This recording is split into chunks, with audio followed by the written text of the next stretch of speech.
Charlie Hunter. Mason.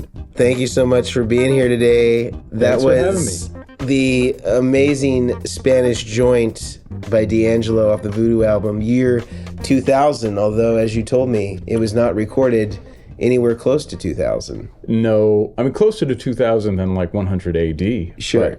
It was 1997. That was when I was in the studio for the short time I was there. I'm really curious from selfishly and for all the other guitar players out there, like, what was this session like? Like, this was at Electric Lady Studios, correct? Yep. And you were 30 years old. Yep. And if my math is correct. How did you get the call for the session? How did this come about? Okay. Give me some context for this. Well, back then, this is before really, I mean, people had laptops, some, but not many. And it was before, obviously, really any of the smartphones, YouTube, any of these things. So content wasn't even really a word, but there was cable TV was one of the ways you got out there, and BET, whoever the folks at BET were very smart. They started this thing called Bet on Jazz. But they didn't have, because I guess they had a channel. I don't know how it worked, but they didn't have a ton of content. So I did a thing there with my group at the time with Scott Amendola on drums and Dave Ellis on tenor. And it just, if you're flipping through the channels at night in your hotel or whatever, it would play a lot because they didn't have a lot of content. So they just play the same thing over again. And I guess D'Angelo told me he saw that and then reached out to me after that. So that's how I got on his radar, I think. And then he was like, when I met those guys, I just was astonished. I mean, not astonished because, he just was, I didn't have a ton of music out there at the time. I mean, I had not even been playing that instrument very long, a couple years really at that point.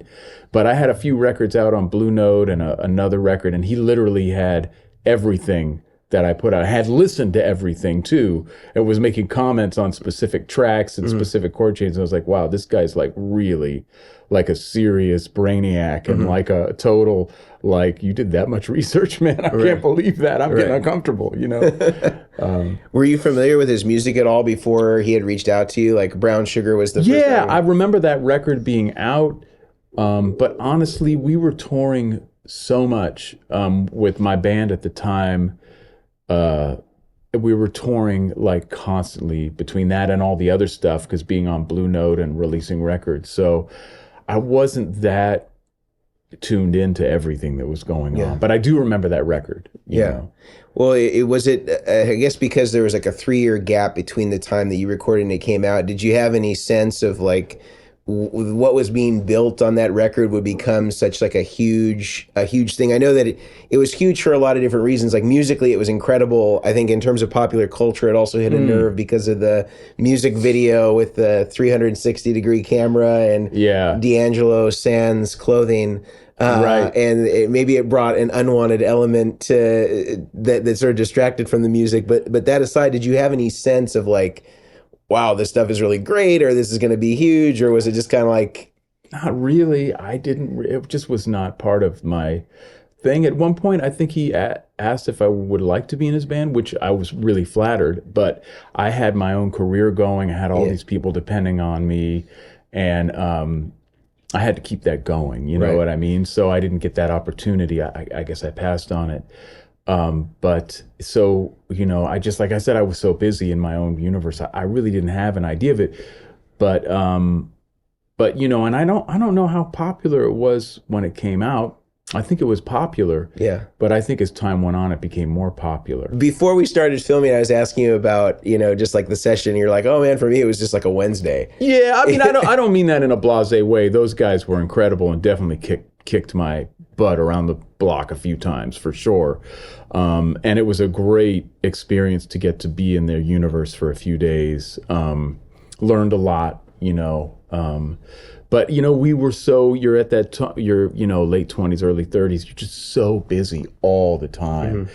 Everything is by the seat of your pants. Sure. I probably went right into the studio on 2 hours of sleep. And when we recorded that, I mean, you never know. You're just always just boom, boom, boom, because that's kind of the tempo that you kind of have to go at. Yeah. So, you know, and maybe it's better that I didn't have any chance to think about it beforehand, because I probably would have been like, whoa, what am I doing here? Yeah. And was that all recorded live? Like, were you in the room with D'Angelo and Questlove and... Yeah, I mean, that song... Roy Hargrove, was he in the room? Roy was not there. Okay. It was just me and D'Angelo and Amir were in the... And Amir was in a little drum booth. And I remember we had to keep taking breaks because there was no ventilation in there. Oh, wow. You know, so yeah, I think he had to keep taking, because it's just like, I need to breathe at some point. Was it summertime when you recorded? Do you remember? It must have been. Okay. Yeah, it must have been. But yeah, we just recorded, and I think that song was just one take. Yeah. I mean, maybe that was the second take or the first take, but we certainly didn't dither around too much with it. What about for the Root, the other song that we're going to explore today? Was that like a similar thing, like same personnel in the room? Yeah, it's just the three of us. And was that one take, something like that? I can't remember. It may have been. You know, I think that Root thing was something that I had done up, and this is weird because this guitar is like, it's in a different key. Right. But, because you were using an 8-string at that time. Yeah, I was using an 8-string, which was ill-advised young thing. Yeah. But, you know, I've got this guitar, and then all of a sudden I have a career, and I'm like, well, I can barely play this. What am I doing? Yeah. Well, I mean, I can't thank you enough. I know you haven't listened to it, and maybe I think that people... That's why I messed up the form. I'm like, wait, how many bars was that just now? Well, it is a little bit of an odd, like, it's not intuitive necessarily if you're not familiar with playing it, and this is the first time you've kind of revisited it in, what, 20-something years? Well, I did a record with a great organist from Greensboro named Sam Freibush, but I was just playing regular old guitar on it, and then we just had an arrangement, so... Okay. But I have a feeling that what was happening there was because we were all really in the same room. It was just an eye contact thing, and he just cued it when he felt like it was the right time. Okay. And then we just did it. I imagine that's what happened. And no click track to that? Not that I remember. Okay. I don't think so, no. Okay. Wow, it's incredible. In terms of gear, so you had your 8-string guitar at the time. Yep. And then, do you remember what kind of amp you were using? I think, for some reason, I think it was a Fender Twin. Okay. And probably it was the original one that... Like the mid-60s kind of... No, it had the silver... Oh, the silver face Twin. Yeah, yeah. Okay, so 70s. So probably they bought it new and it just just stayed there at Electric Lady. Yeah. And then were you going direct for the bass, or was that... Most likely direct. We talked about Spanish Joint. We've talked about the session. Yeah. I could spend all day just talking to you about this. And that's okay. It doesn't bother me. It's amazing. I'd love to hear the Root if you're willing to kind of go through and explore a little bit of your part on there.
It's so good. Oh, thank you. It's a little weird because originally, so this instrument is G, C, F, C, F, B flat.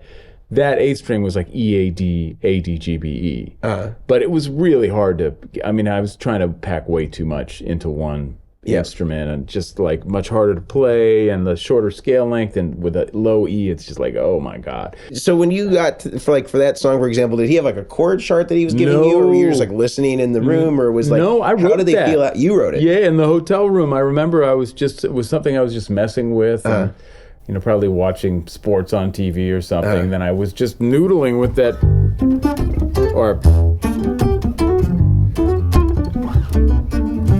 So did you it's get so points on this? specific. That's a long story. All right, we won't go into A long story with very little money.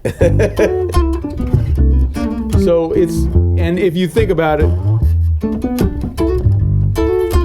it's really something that really lends itself to the hybrid, right? Then I was just like,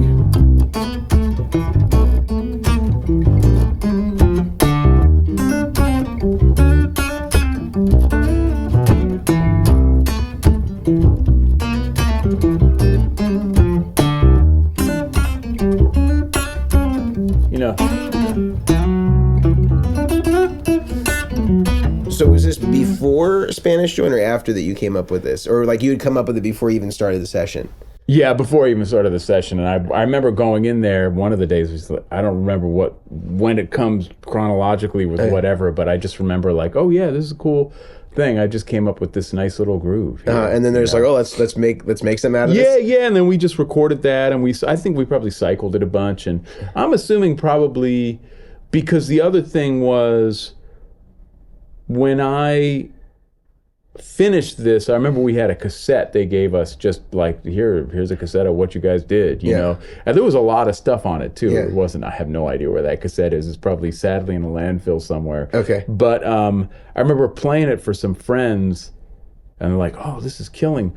But during the thing, D'Angelo was really into, I guess what later people would understand to be kind of Jay Dilla's innovations in how, he used time and how he got there. I'm probably too old to understand. I did read the book, which was a great book by Dan Charnas, but he was like, hey man, can you play this like super behind the beat? I was like, what? I can try, but it's not, I can't get there. And so what we did was really just straight up how I was playing it, just really kind of straight.